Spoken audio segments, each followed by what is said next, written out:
Magandang gabi, pambungad sa ating newscast. Inihalal ang kauna-unahang Santo Papa mula sa Estados Unidos sa katauhan ng 69-year-old na si Robert Francis Prevost na ngayon tatawaging Pope Leo XIV. Pinili siya ng Cardinal Electors sa ikalawang araw at ika-4 na botohan ng conclave sa Vatican. Kilala siya sa kanyang mahabang panahong paninilbihan sa Simbahang Katolika sa Peru, gayon din sa mahalagang tungkulin sa ilalim ng pamumuno ni Pope Francis. Ang balitang A to Z ni Paul Henson. Ilang sandali ng panalangin ng Amerikanong Cardinal na si Robert Francis Prevost. Ito na ang huling beses na gagamitin niya ang pangalang ito.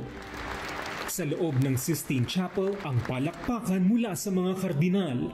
Matapos ang ika-4 na botohan Huwebes ng hapon sa Roma, naihalal ang ika-267 pastol ng Simbahang Katolika. Pinili ni Prevost ang pangalang Leo XIV. Sa St. Peter's Square, ang puting usok na hudyat na may napili ng susunod sa yapak ni San Pedro na sinundan ng pinakahihintay na anunsyo mula sa balkonahe ng Basilika. Habemus Papam!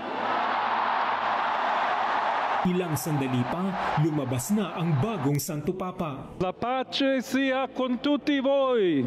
Ang pagluluksa ng simbahan sa pagkamatay ni Pope Francis napalitan ng bagong pag-asa. Sa wikang Italiano, nagpasalamat si Pope Leo XIV sa biyayang ibinigay sa mundo ng yumaong Santo Papa.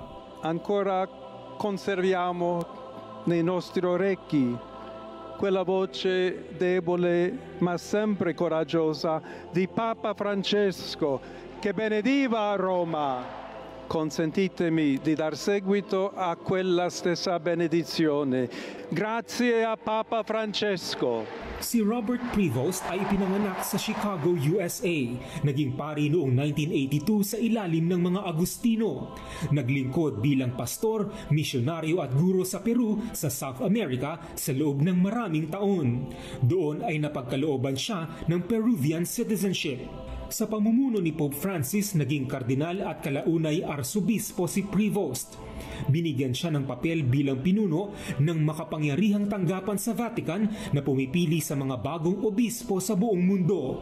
Bagamat ipinanganak na North American, naniniwala ang ilan na nakuha ni Prevost ang kalooban ng mga kardinal sa conclave dahil na rin sa kanyang pagsisilbi sa mahihirap na parokya sa Peru. Fratelli e sorelle di Roma, di Italia, di tutto il mondo, vogliamo essere una chiesa sinodale, una chiesa che cammina, una chiesa che cerca sempre la pace, cerca sempre la carità, cerca sempre di essere vicino specialmente a coloro che soffrono.